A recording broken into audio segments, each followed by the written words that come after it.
kategori mandiri belajar. Kemudian tahun berikutnya di 2023 itu kami tidak berani beranjak lagi dari kurikulum mandiri belajar menjadi kurikulum mandiri berbagi. Kalau di kurikulum mandiri berbagi itu semua ya perangkat pembelajaran itu harus sesuai dengan yang diterapkan di kurikulum merdeka. Ya alhamdulillah pada tahun ini 2024-2025 kurikulum diterapkan SMA Negeri 1 Polewali itu sudah hampir 100% ya. Itu sangat sangat ditentukan oleh bagaimana minat peserta didik yang masuk di SMA 1 Polewali. Tahun ini saya ke PDB yang hari ini terakhir pendaftarannya sudah lebih 600 mendaftar, sedangkan kuota untuk SMA Negeri 1 Polewali hanya 396 peserta didik. 11 rombel itu, sedangkan pendaftar 600 lebih. Berarti kalau dikurang itu sudah lebih dari 200. Kalau 200 dibagi 36 sudah 5 kelas yang ditolak dan harus kami tolak. Padahal mereka sonasi semua. Inilah yang di SMA 1 ini persoalan.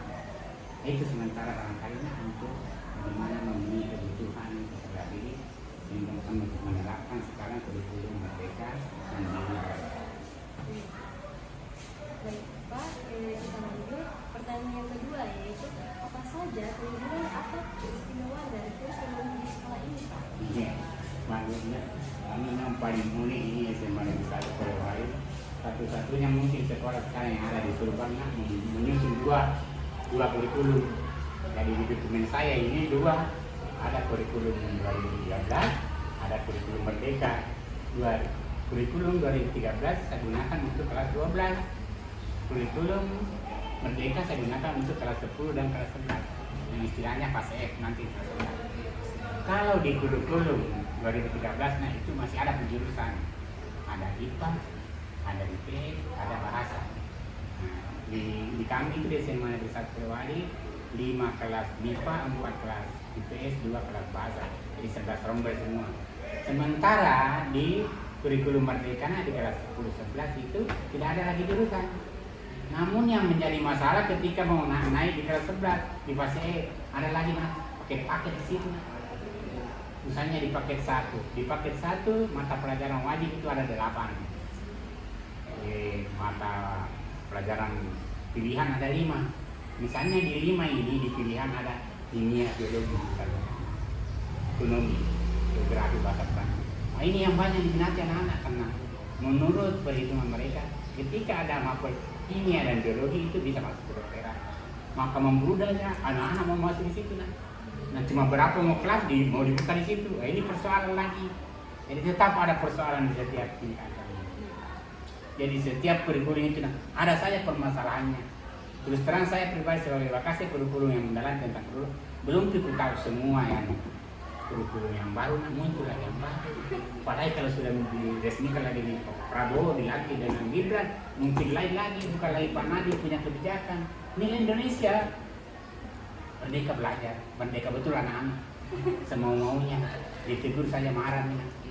Ada apalagi ada istilah disko, disiplin positif, tidak boleh membentak, tidak boleh menegur, tidak boleh menasihati. Sedangkan dalam Islam saja Nabi Muhammad nasihati anakmu, nasihati istrimu, di sekolah dilarang kita menasihati seperti itu. Oke, Iya, pertanyaan yang selanjutnya Pak, apa saja hambatan atau tantangan yang sering dihadapi dalam pelaksanaan kurikulum di sekolah ini Pak? Ini masalah dulu jumlah jam.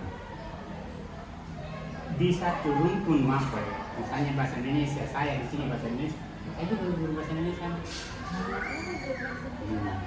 Jadi nanti saya mainin ikip ya. Saya punya PNS 5 bahasa Indonesia semua, 2 ke 3 kali. Sementara kan 33 rombel saja 33 rombel, setiap rombel itu mapel di medannya 4 jam. 4 jam kali 33 dibagi 7 tujuh guru nak ya. Guru itu setiap guru harus minimal 24 jam untuk mendapatkan sertifikasi. Tidak cukup di jam nak. Jadi lebih guru jamnya kurang cukup. Khusus bahasa Indonesia. Lain lagi di kasus lain nak. Misalnya di matematik atau di kimia. Banyak jamnya, kurang gurunya. Nah, jadi di dalam menyusun nanti kurikulum di fase kelas 11 kami lihat materi pilihan apa yang kita masuk. Jadi di dia kan kondisi guru tak, oh IPS banyak gurunya. Nah maka di pilihan itu banyak masalah geografi, ekonomi, sosiologi. Kenapa seperti itu? Jangan sampai ada guru itu tidak mengajari. Kalau tidak dibagi sesuai dengan porsinya, nah itu kendalanya.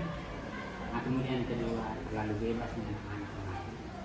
Merdeka betul. Ada yang hilang. Pendidikan sekarang hilang itu karakter. Kalau kita mau mengajar anak, itu lebih pintar dia daripada kita. Karena muka saya udah apa tanyakan ada, tapi karakter yang tidak ada.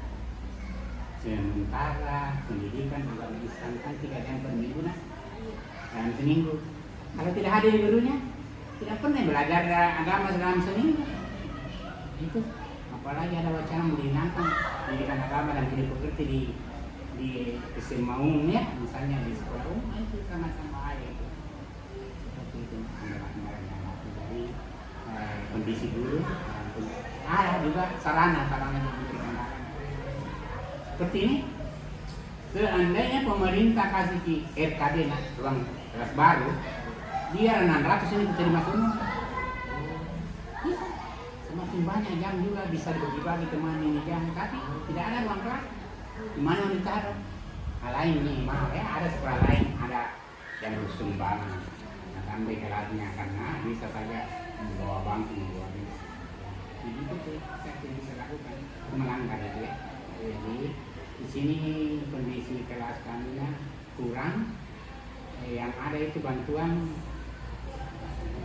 asrama itu apa sekarang, jadi bisa dipakai dan kelas juga pengembangan tapi dia jadi sarana juga masih perlu ya. Saya di sini makasih kurikulumnya 48 yang ada CCTV di sini, semua kelas ada, jadi saya tahu siapa guru tidak masuk, siapa yang masuk. Semua kelas ada nak ini di sini. Apalagi kalau sampai yang beragam seperti itu. Jadi tetap ada baik di belajar guru kemudian di sekolah. Pertanyaan terakhir. Pertanyaan terakhir yaitu bagaimana kurikulum di sekolah ini memperhatikan kebutuhan siswa dengan berbagai tingkat kemampuannya, Pak? Seperti itu tadi. Jadi seperti kami yang kelas 10 naik ke kelas 11 kan kita pakai